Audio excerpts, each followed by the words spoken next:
Shalom, all praise the Yahweh Shem Yahshua Hashem Kakadash.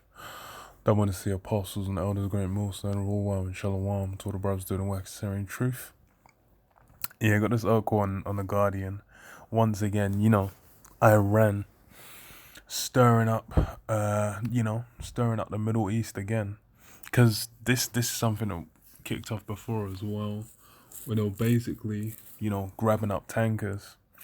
And it's funny, it started again with a South Korean one. And South Koreans an American ally as well. So yeah, this is gonna once again, build. Well, you have to wait and see for what happens, man. Because someone's already got that fucking what's his name, man? Thingy nuclear scientist already got his wig pushed back.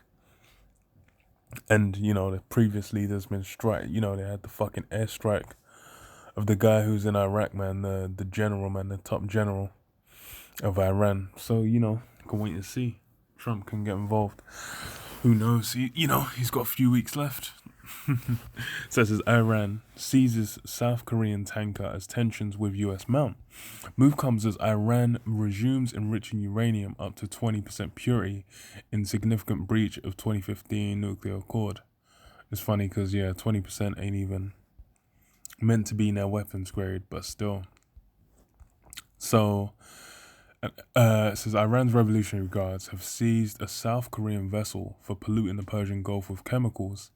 That just sounds like a fucking excuse, because everything's out here polluting, man. So it says amid rising tension between Iran and the US during the final days of Donald Trump's presidency, Iranian news agencies published photos showing Revolutionary Guard speedboats escorting the tanker MT Hankook Kemi, and said the vessel's crew members, including nationals of South Korea, Indonesia, Vietnam, and Myanmar, had been detained. The tankers being held at Iran's Bandar Abbas port city. South Korea's foreign ministry demanded the vessel's immediate release and said South Korean forces stationed in the Strait of Hormuz had been dispatched to the area. Yeah, so the incident came before an expected visit to Tehran by South Korea's deputy foreign minister and against the backdrop of rising tensions between Iran and the Trump administration.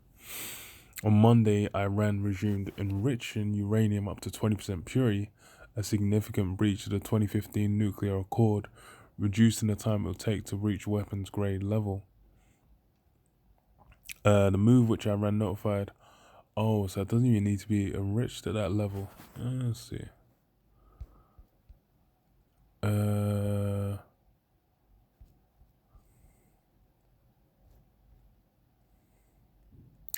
What does it say? So, Iran has reached the deal limit. Okay. Huh. I don't understand how uranium enrichment went. Well, I'm guessing it's Oh,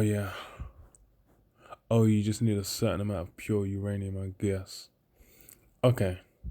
So it says the move, which Iran notified the UN nuclear watchdog about last week, was one of many mentioned in a law passed by Iran's parliament last month in response to the killing of the country's top nuclear scientist, which Tehran has blamed on Israel.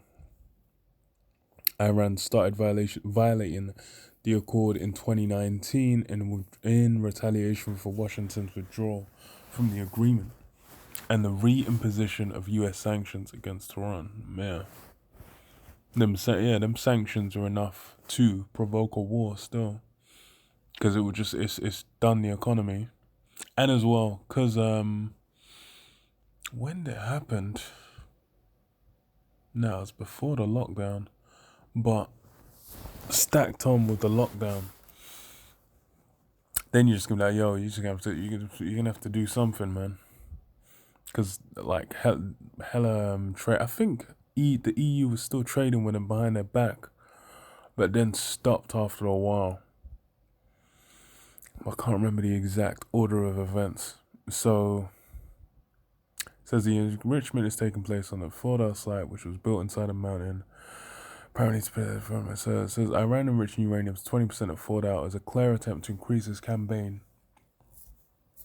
of nuclear extortion, an attempt that will continue to fail. The United States and the international community will continue to look to IAEA inspectors to report the facts on the ground.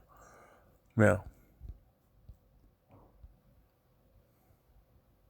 the State Department calls for the release of the tanker. The regime continues to threaten navigational rights and freedoms in the Persian Gulf as part of a clear attempt to extort the international community into relieving the pressures of sanctions. Yeah.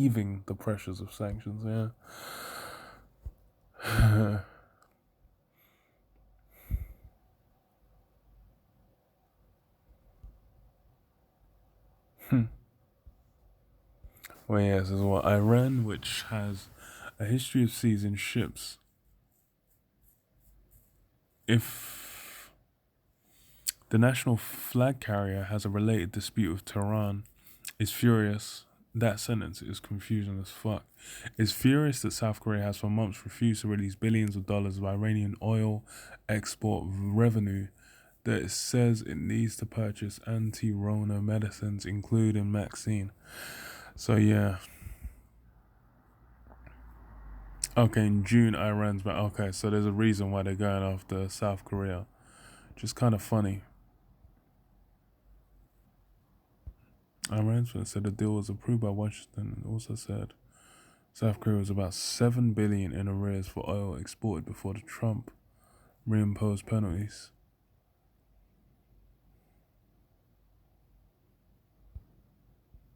Yeah.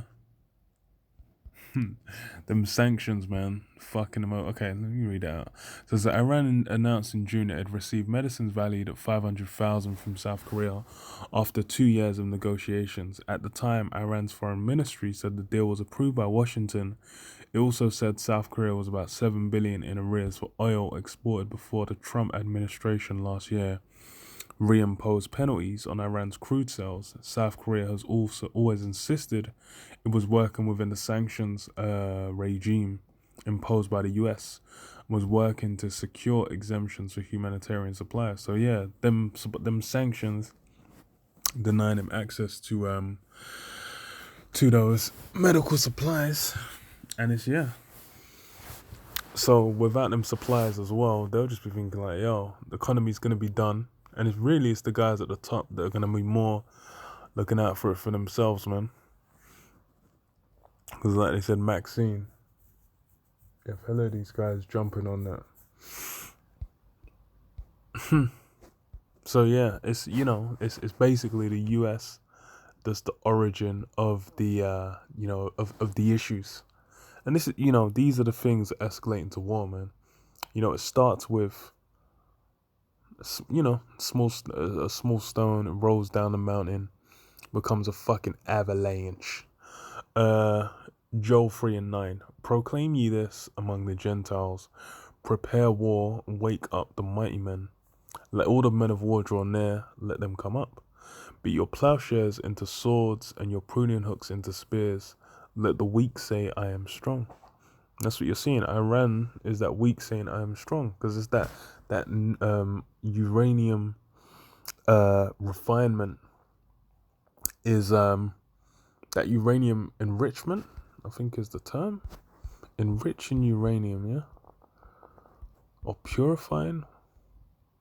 Enriching uranium. Okay, that enriching uranium, that's that's basically giving them access to the nuclear weaponries, which that's something that's been the domain of Esau, man. That's where Esau's been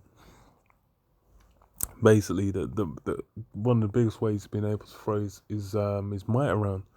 But since what? It's like, India, Pakistan,